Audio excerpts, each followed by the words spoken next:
Sungguh brutal dan kurang ajar kelakuan polisi gadungan yang satu ini. Kelakuannya sudah hampir mirip seperti iblis. Sebelum korbannya dihabisi, dia selalu memperkaos dulu dan menguras hartanya. Siapa dia sebenarnya? Langsung saja, begini ceritanya. Bali adalah tujuan wisata bagi para turis di seluruh dunia. Maklum saja, Pulau Bali memang sudah sangat terkenal indahnya di mata wisatawan asing di seluruh dunia. Seperti halnya dengan dua wisatawan asing yang berasal dari Jepang ini. Dua orang sahabat yaitu Mayumi dan Rika Sano menetapkan Pulau Bali sebagai tujuan liburan mereka di sela-sela kesibukan mereka yang ada di Jepang. Setiba di Bali, mereka berdua memilih tinggal di Hotel Prani di kawasan Legian yang lokasinya tak jauh dari Pantai Kuta.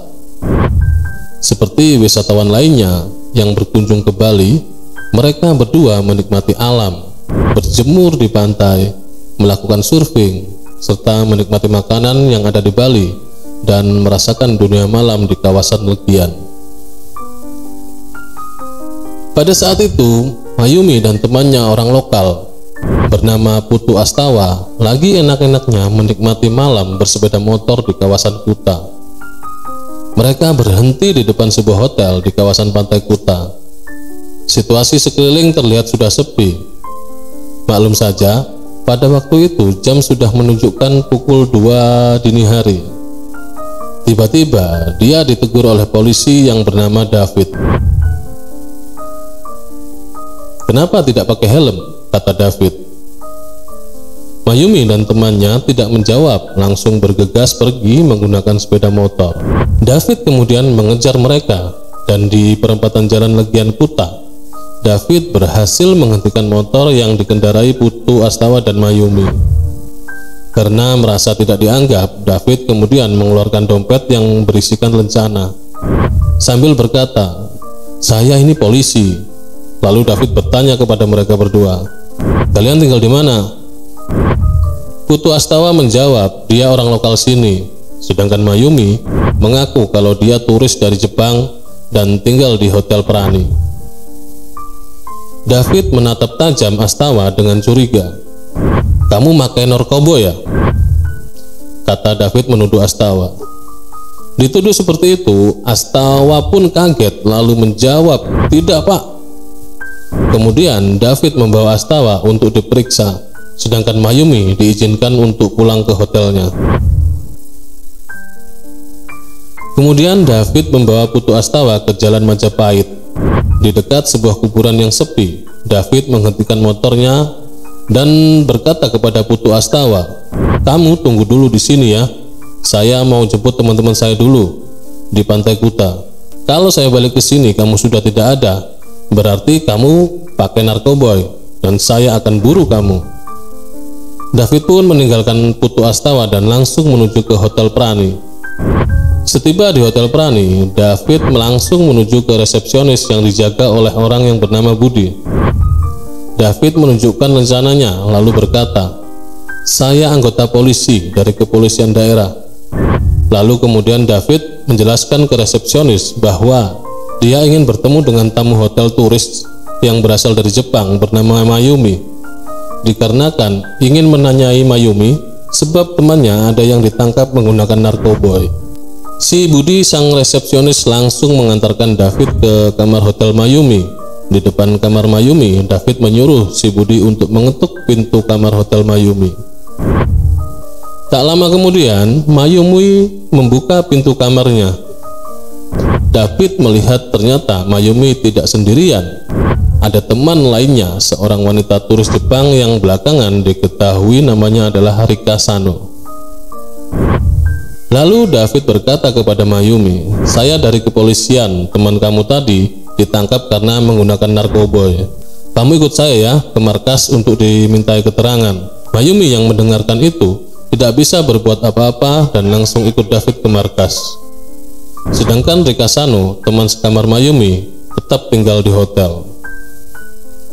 David kemudian membonceng Mayumi membawanya ke kawasan sepi di daerah Kuta. Di sekitaran area persawahan yang sepi, David menghentikan motornya dan menyuruh Mayumi untuk turun dari sepeda motor.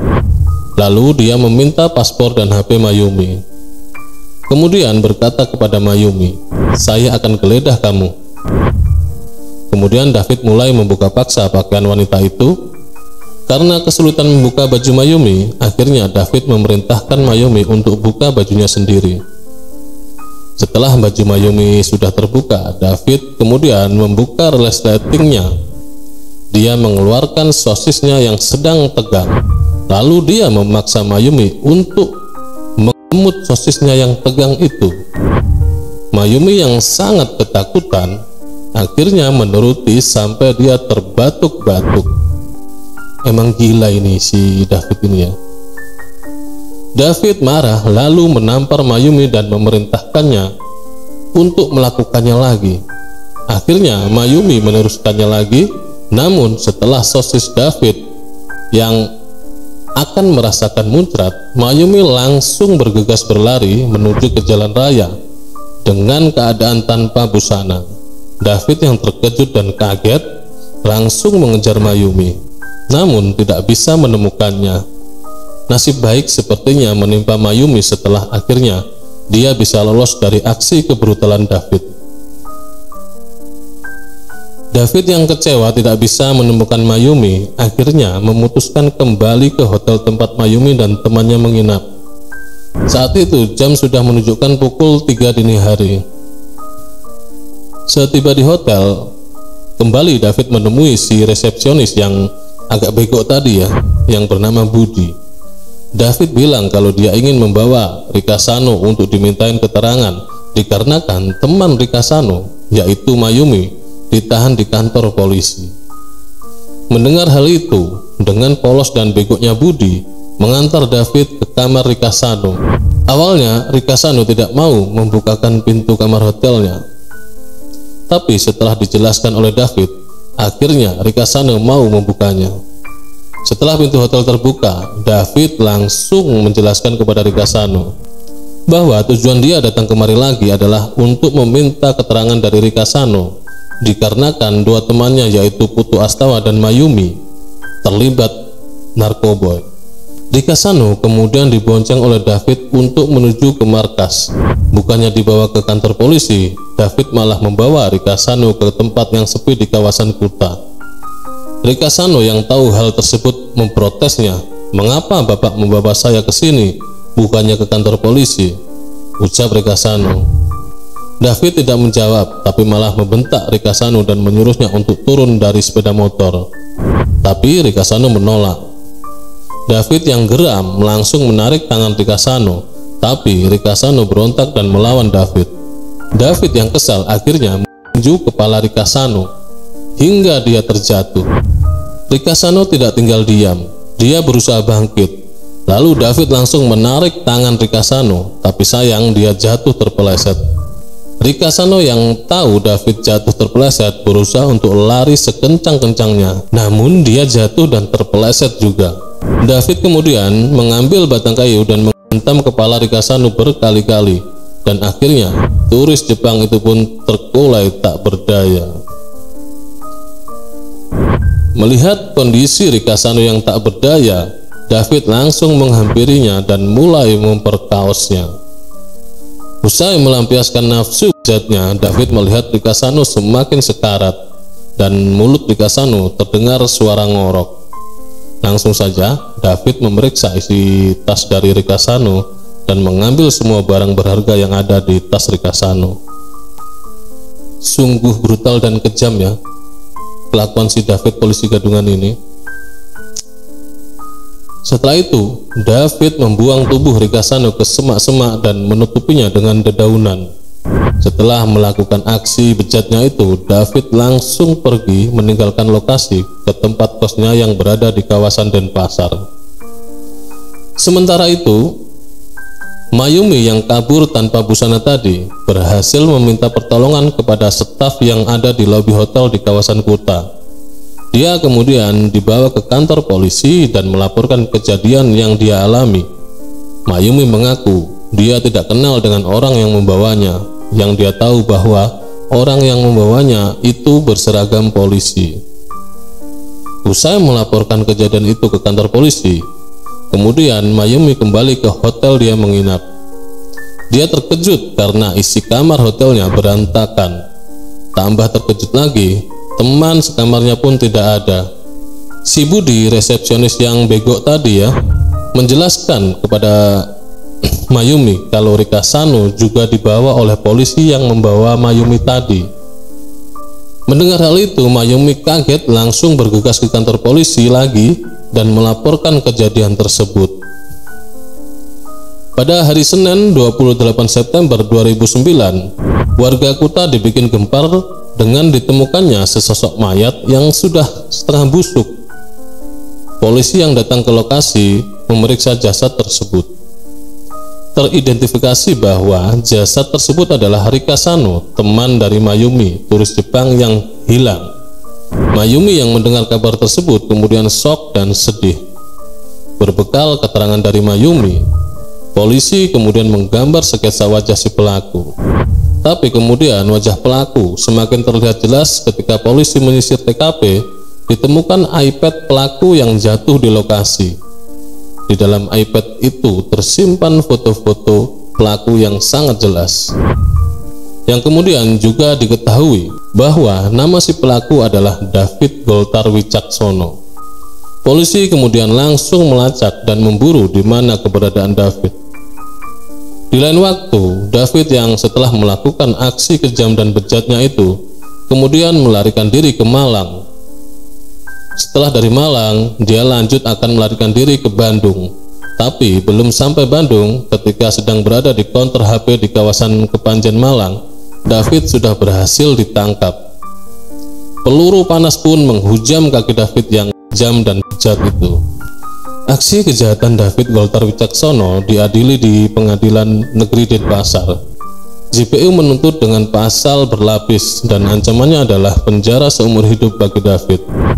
Dikarenakan David melanggar pasal 339 KUHP, yaitu melakukan pembunuhan disertai kekerasan dan perampasan, serta pasal 229 KUHP tentang kekerasan dan pencabulan. Pada akhirnya hakim memutuskan hukuman yang lebih ringan dari tuntutan jaksa, yaitu penjara seumur hidup. Vonis hakim untuk David adalah 20 tahun penjara. David Goltar Wicaksono lahir di Malang tanggal 19 Mei 1987. Saat membunuh Rika Sano, usia David masih 22 tahun. David sudah menikah dan memiliki seorang putri. Demi mendapatkan pekerjaan yang lebih baik, David memutuskan merantau ke Bali, meninggalkan anak dan istrinya di Malang.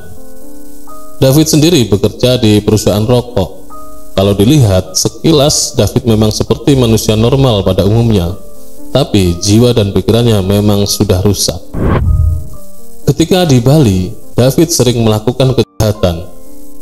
Dia sering keluar malam mencari mangsa untuk memuaskan nafsu bejatnya. Target dia adalah wanita yang sedang jalan sendirian. Modus dia sama, yaitu mencabuli korbannya, lalu merampas hartanya. Jika korbannya melawan, David tak segan-segan untuk melakukan kekerasan. Sungguh kejam dan bejat ini orang ini ya. Selama di Bali, korban dia sudah mencapai 5 orang wanita. Namun semuanya tidak ada yang meninggal. Kelima korban David itu semuanya adalah orang lokal. Jadi jika dijumlahkan, korban keberingasan David sudah mencapai 7 orang, termasuk Mayumi dan Rika Sano. Saat ditanya oleh polisi mengapa David melakukan itu semua, dia menjawab dengan entengnya, karena ingin hidup senang dengan cara merampas harga diri dan harta benda korbannya. Wah, memang bejat nih, orang sudah gila ini ya.